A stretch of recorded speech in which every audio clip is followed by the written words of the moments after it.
ఓం గం గణపతయే నమః. మాసాలలో అత్యంత పవిత్రమైనది కార్తీకం. అందులోనూ అతి ముఖ్యమైనది క్షీరాబ్ది ద్వాదశి. కార్తీక మాసం శుక్లపక్ష ద్వాదశే క్షీరాబ్ది ద్వాదశి. అమృతం కోసం దేవతలు క్షీరసాగరాన్ని మదించిన పర్వదినం ఆ రోజు. క్షీరాబ్ది ద్వాదశికి పావన ద్వాదశి, చిలుకు ద్వాదశి, యోగేశ్వర ద్వాదశి అనే పేర్లున్నాయి. పుణ్యప్రదమైనది కాబట్టి పావన ద్వాదశి అని, ఈ శుభదినాన్నే క్షీరసాగరాన్ని చిలికారు కాబట్టి చిలుకు ద్వాదశి అని, యోగులు మునులు తమ చాతుర్మాస దీక్షను విరమించే పవిత్ర తిథి కాబట్టి యోగేశ్వర ద్వాదశిగాను ప్రాచుర్యం పొందింది. ఆషాఢ శుద్ధ ఏకాదశి నాడు యోగ నిద్రకు ఉపక్రమించిన శ్రీ మహావిష్ణువు కార్తీక శుద్ధ ఏకాదశి నాడు మేల్కొంటాడు. మర్నాడు క్షీరాబ్ది ద్వాదశి నాడు శ్రీహరి లక్ష్మీ సమేతుడై బ్రహ్మాది దేవతలతో బృందావనానికి వస్తాడు కాబట్టి ఆ రోజుని బృందావని ద్వాదశిగా పిలుస్తారు. చిలుకు ద్వాదశి రోజున అన్నదానం చేస్తే సూర్యగ్రహణ సమయంలో పవిత్ర గంగానదీ తీరాన కాశీ క్షేత్రంలో 1,00,00,000 మందికి అన్నదానం చేసినంత పుణ్యఫలం లభిస్తుందని పురాణాల్లో తెలిపారు. పాల సముద్రం నుండి సకల సిరులతో ఆవిర్భవించిన లక్ష్మీదేవిని శ్రీహరి పరిణయమాడిన శుభతిథి ఈరోజే. ఈ కారణంగానే క్షీరాబ్ది ద్వాదశి సాయంత్రం ముత్తైదువులు లక్ష్మీదేవిని భక్తి శ్రద్ధలతో పూజించి శ్రీ మహావిష్ణువు లక్ష్మీదేవికి వివాహం జరిపిస్తారు. తులసిని శ్రీలక్ష్మిగాను, ఉసిరి చెట్టును శ్రీమన్నారాయణునిగాను భావించి వివాహం జరిపించి పునీతులవుతారు. సాయంత్రం దీపాలతో అలంకరిస్తారు. సంవత్సరంలో ఏ రోజైనా దీపారాధన చేయకపోతే వచ్చే దోషం ఈ రోజు దీపారాధన చేయడం వల్ల పరిహారమవుతుంది. క్షీరాబ్ది ద్వాదశి మహత్యాన్ని భాగవతంలోని అంబరీషుని కథ తెలియజేస్తుంది. శక్తి సామర్థ్యాలతో పాలిస్తూ సిరి సంపదలకు ఏమాత్రం పొంగిపోక కేవలం విష్ణు పాదచరణమే శాశ్వతమని భావించే అంబరీష చక్రవర్తి ద్వాదశి వ్రతాన్ని అత్యంత నియమనిష్టలతో ఆచరించాడు. కాళింది నదిలో పుణ్యస్నానం చేసి మధువనంలో శ్రీహరికి అభిషేకాన్ని నిర్వహించి మహిమాన్వితమైన 6,000 కోట్ల పాడి ఆవులను బ్రాహ్మణులకు దానం చేశాడు.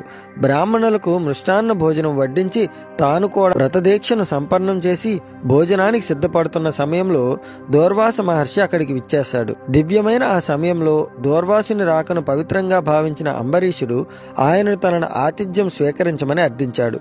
అందుకు దూర్వాసుడు తాను కాళిందిలో స్నానం చేసి వస్తానని చెప్పి శిష్య బృందంతో సహా వెళ్ళాడు. నదిలో స్నానం చేస్తూ దూర్వాసుడు పరధ్యానంలోకి వెళ్ళిపోయాడు. ద్వాదశి గడియలలో భుజిస్తే గాని వ్రతఫలం దక్కదు కాబట్టి పండితులతో అంబరీషుడు సమాలోచనలు సాగించాడు. దూర్వాసుడు నా అతిథి, అతనికి మర్యాదలు చేయడం నా విద్యుక్త ధర్మం. మహర్షి భుజించకుండా నేను భోజనం చేస్తే అతనికి ఆగ్రహానికి శాపానికి గురి అవుతాను.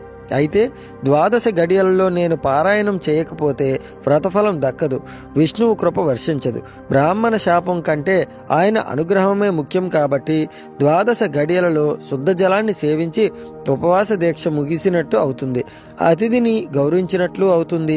ఒకవేళ అప్పటికే ఆయన ఆగ్రహించి శపిస్తే అది పూర్వజన్మల ఫలంగా భావించి భరిస్తానని తన మనసులో శ్రీహరిని త్రికరణ శుద్ధిగా ధ్యానించి కేవలం జలాన్ని సేవించి ముని రాక కోసం ఎదురు చూస్తున్నాడు.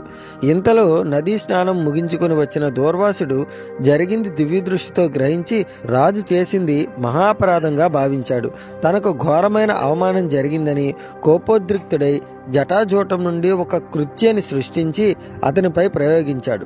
ఈ పరిణామానికి భయపడిన అంబరీషుడు శ్రీ మహావిష్ణువును శరణు వేడాడు.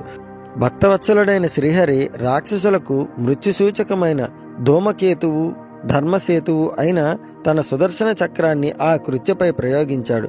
ఆ సుదర్శన చక్రం క్షణాల్లో దూర్వాసుడు సృష్టించిన కృత్యను దహించి దురహంకారి అయిన దూర్వాసును వెంబడించింది. సుదర్శన చక్ర జ్వాలల నుండి దూర్వాసుని రక్షించడం ఎవరితరం కాలేదు. తనను రక్షించమని బ్రహ్మను దూర్వాసుడు ప్రార్థించగా దుర్దాంత మహాదురితాలను మర్దించే సుదర్శన చక్రం నుండి రక్షించబడాలంటే కేవలం విష్ణుమూర్తికే సాధ్యమని ఆయననే శరణు వేయడం మంచిదని విధాత సూచించాడు. దీంతో శ్రీహరి చెంతకు చేరుకున్న దూర్వాసుడు తన అపరాధాన్ని మన్నించి రక్షించమని వేడుకున్నాడు. దీనికి శ్రీహరి, నేను భక్తులకు సదా దాసుడును. తమ భక్తి పాశాలతో నన్ను భక్తులు వారి హృదయాల్లో బంధించి ఉంచుతారు. భక్తుల నిష్టలు చెరపబడటం చేతనే సుదర్శన చక్రం నిన్ను వెంటాడింది. నిన్ను ఈ సమయంలో రక్షించగలిగిన వ్యక్తి అంబరీషుడు మాత్రమే అని తెలిపాడు. శ్రీహరి సూచనలతో దూర్వాసుడు అంబరీషుని వద్దకు వెళ్లి తనను మన్నించమని అడిగాడు. ప్రశస్తమైన క్షీరాబ్ది ద్వాదశి దీక్షలో ఉన్న నిన్ను బాధించినందుకు నాకు తగిన శాస్తి జరిగిందని మహర్షి అనగానే దీనికి అంబరీషుడు, ఓ మహర్షి, ఈ రోజు జరిగినవన్నీ భగవత్ సంకల్పాలేనని చెప్పి శ్రీహరిని ప్రార్థించడంతో సుదర్శన చక్రం తిరిగి విష్ణుమూర్తిని చేరుకుంటుంది. అంబరీషుని ఆతిథ్యానికి సంతుష్టుడైన దూర్వాసుడు, ఈ రోజు లోకాలన్నింటికీ నీ భక్తి గొప్పతనం ఘటనమైన రీతిలో వెల్లడైంది. క్షీరాబ్ది ద్వాదశి పుణ్యతిథి రోజు ఈ కథాశ్రవణం చేసిన వారు ద్వాదశి పుణ్యాన్ని, విష్ణు సాయుధ్యాన్ని పొందుతారని అనుగ్రహించాడు. ఈ రోజున తులసిని పూజించాలి. తులసికోట ముందు 5 పద్మాలు వేసి దానిపై దీపాలు వెలిగించి తులసిని లక్ష్మీనారాయణ సమేతంగా పూజించాలి. 5 రకాల నైవేద్యాలు, 5 రకాల పండ్లు, తాంబూలాలను సమర్పించాలి. విన్నారు కదా కార్తీక ద్వాదశి యొక్క కథ మరియు మహత్యం.